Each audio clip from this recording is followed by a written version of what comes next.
নমস্কার। আজকে আমরা আলোচনা করব মৃত্যু কখন আততায়ীর হাতে বা দুর্ঘটনায়। তো অনেক বিখ্যাত ব্যক্তি মারা গেছেন আততায়ীর হাতে বা গুলিবিদ্ধ হয়ে, এবং অনেকেই আছেন দুর্ঘটনায়ও মারা গেছেন। সক্রেটিস থেকে শুরু করে আব্রাহাম লিঙ্কন, রাজীব গান্ধী, ইন্দিরা গান্ধী বা মহাত্মা গান্ধী। এদের ছন্মছকে কোন যোগ ছিল বা কোন কারণে এদের মৃত্যু হয়েছে বা অ্যাক্সিডেন্ট যোগ কীভাবে আমরা দেখব।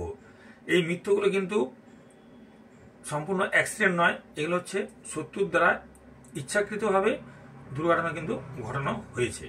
কোন যোগ থাকলে এগুলো হয় জন্মছকে, সেটাই আমরা জানার চেষ্টা করব। দেখুন, এই অপমৃত্যু যোগ কখন হয়? লগ্ন বা আত্মকারক লগ্ন অপেক্ষা তৃতীয় স্থানে পাপগ্রহ থাকলে বা দৃষ্টি দিলে অপমৃত্যু হয়। যদি কোনো ব্যক্তির আমরা মেষ লগ্ন ধরি, তাহলে তার তৃতীয় স্থান হচ্ছে মিথুন লগ্ন। এই তৃতীয় স্থানে যদি কোনো পাপগ্রহ অবস্থান করে বা পাপগ্রহের দৃষ্টি পড়ে, তাহলে অপমৃত্যু যোগ হয়। লগ্ন অপেক্ষা তৃতীয় স্থান, তার কারো যদি আমরা মেষ লগ্ন ধরি, তার তৃতীয় স্থান মিথুন, এখানে যদি কোনো পাপগ্রহের দৃষ্টি থাকে বা কোনো পাপগ্রহ এসে বসে থাকে, তাহলে সেখানে অ্যাক্সিডেন্ট যোগ বা দুর্ঘটনায় মৃত্যুর সম্ভাবনা দেখা দেয়।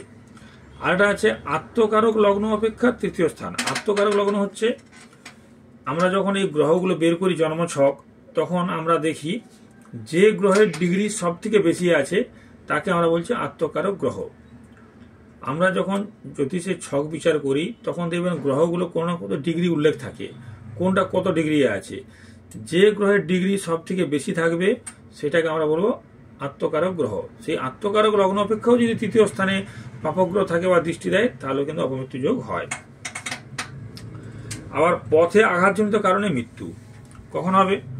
দ্বিতীয়, চতুর্থ, দশম, এই তিনটে ঘরে দ্বিতীয়, চতুর্থ, দশমে যদি মঙ্গল, চন্দ্র, শনি একসঙ্গে থাকে, দ্বিতীয়, চতুর্থ এবং দশম, দ্বিতীয়, চতুর্থ, দশম, দ্বিতীয়, চতুর্থ, দশমে যদি মঙ্গল, চন্দ্র, শনি একসঙ্গে থাকে, সেখানেও কিন্তু পথে আঘাতজনিত কারণে মৃত্যু ইন্ডিকেট করে। 1, 4, 8 লগ্নপতি, চতুর্থপতি, অষ্টমপতি, লগ্নপতি, চতুর্থপতি এবং অষ্টমপতি যদি একসঙ্গে থাকে, তাহলে কিন্তু যানবাহনের দুর্ঘটনায় মৃত্যু ইন্ডিকেট করে। কারণ লগ্নপতি হচ্ছে আপনি নিজে, চতুর্থ থেকে আমরা ইন্ডিকেট করি বিচার করি যানবাহন, তাহলে লগ্নপতি নিজে, চতুর্থপতি হচ্ছে যানবাহন। সে যদি অষ্টমের কানেকশন হয়, অষ্টম হচ্ছে মারক মৃত্যু, সেইখানে যদি কানেকশন হয়, তাহলে লগ্নপতি, চতুর্থপতি, অষ্টমপতি একসঙ্গে যুক্ত হলে যানবাহন দুর্ঘটনায় মৃত্যু হয়। যেহেতু চতুর্থ ভাব থেকে যানবাহন বিচার করা হয়, তাহলে 1, 4, 8 কানেকশানে যানবাহন দুর্ঘটনায় মৃত্যু ইন্ডিকেট করে। আবার অষ্টমপতি যদি পাপগ্রহ হয়, এখানে ধরো মঙ্গল অষ্টমপতি, তার পাপগ্রহ যদি কেন্দ্র বা দ্বাদশে থাকে, পাপগ্রহ মঙ্গল যদি কেন্দ্র বা দ্বাদশ স্থানে থাকে এবং চতুর্থপতি যদি শনিযুক্ত হয়ে ষষ্ঠে অবস্থান করে, তাহলে রোড অ্যাক্সিডেন্ট হয়। অষ্টমপতি পাপগ্রহ হয়ে কেন্দ্রে থাকবে, অষ্টমপতি মঙ্গল ধরুন পাপগ্রহ হয়ে ও লগ্নের দ্বাদশে বসলো এখানে, আর ষষ্ঠ স্থানে এবং চতুর্থপতি শনিযুক্ত হবে, চতুর্থপতি শনিযুক্ত হয়ে ষষ্ঠে থাকবে, চতুর্থপতি থাকবে সঙ্গে শনিযুক্ত হবে এবং ষষ্ঠে থাকলে রোড অ্যাক্সিডেন্ট হবে, রাস্তায় অ্যাক্সিডেন্টে মৃত্যু হবে। আবার চতুর্থপতি এবং শনি যদি একসঙ্গে যুক্ত হয়ে ষষ্ঠ কানেকশনে পায়, তাহলে যানবাহন থেকে মৃত্যু হয়। চতুর্থপতি কথার অর্থ হলো যানবাহন, সেই সঙ্গে যদি শনি যুক্ত হয় দিয়ে যদি ষষ্ঠ স্থানে থাকে, তাহলে যানবাহন হতে মৃত্যু হয়।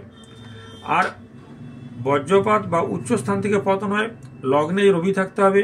লগ্নে রবি হচ্ছে অগ্নিকারক গ্রহ, তার বজ্রপাত ইন্ডিকেট করে। লগ্নে রবি, পঞ্চমে শনি, অষ্টমে চন্দ্র এবং মঙ্গল। অষ্টমে মঙ্গল সবসময় অ্যাক্সিডেন্ট ইন্ডিকেট করে, তাহলে লগ্নে রবি, পঞ্চমে শনি, অষ্টমে চন্দ্র মঙ্গল থাকলে বজ্রপাত বা উচ্চ স্থান থেকে পতন ইন্ডিকেট করে। আবার ষষ্ঠ স্থানে যদি শনি, চন্দ্র, রাহু যুক্ত হয়, ষষ্ঠ স্থানে যদি শনি, চন্দ্র এবং রাহু যুক্ত হয়, তাহলেও কিন্তু অ্যাক্সিডেন্টে মৃত্যু ইন্ডিকেট করে। আর আগুনের কারণে মৃত্যু হয়, মঙ্গল রবি যদি ষষ্ঠে থাকে, তাহলে আগুনের কারণে মৃত্যু হয়। ষষ্ঠভাবে যদি মঙ্গল এবং রবি থাকে, তাহলে আগুনের কারণে মৃত্যু হতে পারে। আবার সূত্র যেটা বলছে যে রবি, মঙ্গল, শনি, রাহু, কেতু রবি, সকলে পাপগ্রহ দেখুন, রবি, মঙ্গল, শনি, রাহু, কেতু, এরা যদি চতুর্থ এবং দশমে অবস্থান করে তাহলে গাড়ির থেকে পড়ে মৃত্যু। রবি, মঙ্গল, শনি, রাহু, কেতু এই পাঁচটা পাপগ্রহ যদি চতুর্থ এবং দশমে থাকে, ধরুন চতুর্থে এবং দশমে আছে, চতুর্থ ভাবে এটা আর দশম ভাবে এটা, তাহলে পরস্পর তো দৃষ্টি বিনিময় হচ্ছে চতুর্থ ভাবের সঙ্গে দশম ভাবের, তাহলে সব গ্রহগুলো একসঙ্গে কানেক্টেড হচ্ছে।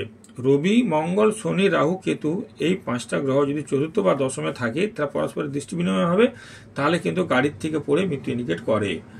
আবার মঙ্গল এবং ক্ষীণ চন্দ্র যদি অষ্টমে থাকে, মঙ্গল এবং দুর্বল চন্দ্র যদি অষ্টমে থাকে এবং সেটা যদি কেতুযুক্ত হয়, মঙ্গল এবং ক্ষীণ চন্দ্র এবং কেতু যদি অষ্টমের সঙ্গে কানেক্টেড হয়, সেখান থেকে কিন্তু অ্যাক্সিডেন্ট যোগ হয়।